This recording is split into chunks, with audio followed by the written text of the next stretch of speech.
My doorbell rings every night at 2:17 a.m. No one's there, but something always changes in my house.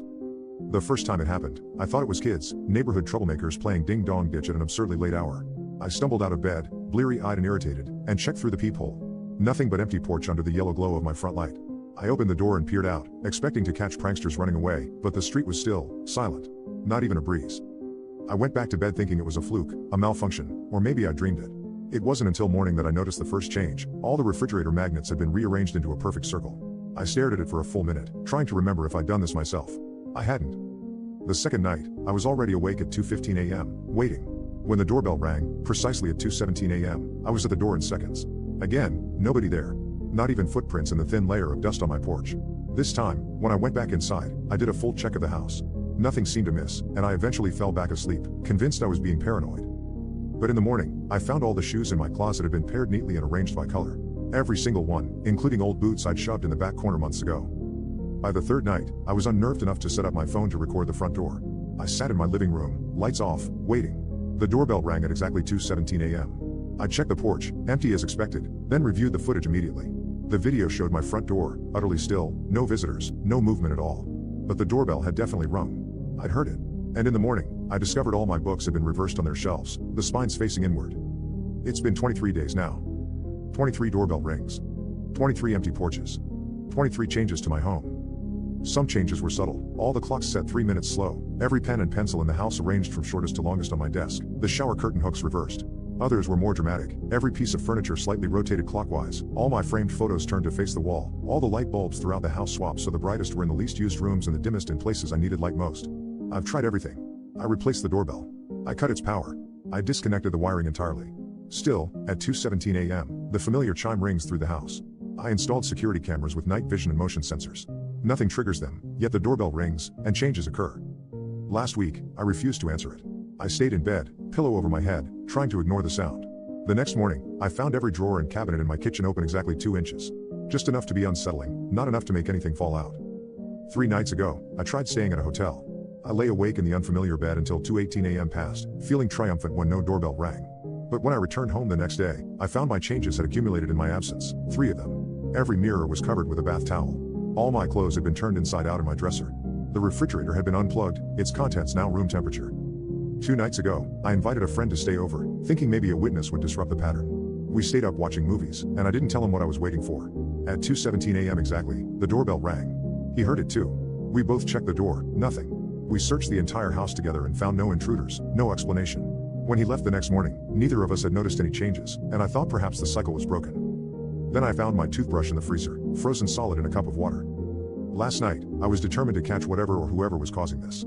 I sat in the dark living room with a flashlight, my back against the front door. I reasoned that if someone was going to ring my doorbell, they'd have to get past me first. As 2:17 a.m. approached, my grip on the flashlight tightened. The house was completely silent except for the occasional creaking of the old wooden floors. I held my breath as the minute changed on my watch. The doorbell rang directly behind my head. I jumped forward, whirling around with my flashlight, but there was only the door, unchanged, undisturbed. No one could have reached the button without me feeling their presence, hearing their breath, sensing their movement. It was as if the doorbell had rung itself from the inside. This morning, the change was more personal than ever before. All the photos in my family album had been rearranged. Every picture that once contained my sister now showed only background, as if she'd been carefully cut out of each one. But the photos weren't damaged. There were no cut marks, no gaps. It was as if she'd never been there at all. My sister who died when I was 12. My sister whose bedroom became the guest room I now sleep in. Tonight will be the 24th night. It's 11:43 p.m. now as I write this. I've made my preparations. I've removed the doorbell completely, leaving exposed wires. I've salted the threshold, something my grandmother once told me keeps unwanted spirits out. I've placed religious symbols by every entrance, despite not being religious myself. I've even written a note and left it on the front porch. Please stop. Please tell me what you want. But I know none of this will work. At 2:17 a.m., the phantom doorbell will ring. I'll check the empty porch. And something in my house will change.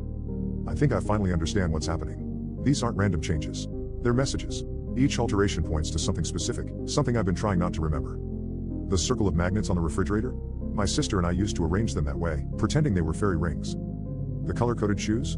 She was obsessively organized about her footwear. The books turned backward? She used to hide her diary that way, spine in, on her bookshelf so I wouldn't find it. Each night, each change, has been leading me toward a specific day, a specific memory. The day my sister died. In this house. In what is now my bedroom. At 2:17 a.m. Tomorrow is the anniversary. I know what I'll find when I wake up tomorrow. The change will be in my room, her old room. Perhaps the furniture rearranged to match how it was when the room was hers. Or perhaps something more specific, more accusatory. Because I was there that night. I was the only one who heard her call for help.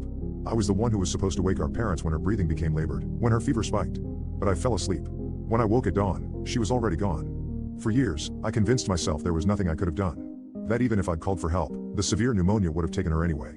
But part of me has always wondered, what if? What if I'd stayed awake? What if I'd been more insistent with my parents earlier in the evening? What if I'd recognized how serious it was? The doorbell is her. It has always been her. Trying to wake me like I failed to wake our parents. Changing things in the house to remind me of her existence, her absence, my role in it all. It's 2:16 a.m. now. I'm sitting on the edge of my bed, waiting. I won't check the door tonight. I'll stay right here, in her room, and finally face what's coming. The doorbell rings. But this time, I don't move to check it. Instead, I say out loud to the empty room, I'm sorry. I should have saved you. The house falls silent. Completely silent. Even the usual settling noises of the old structure cease. The air feels heavy, expectant.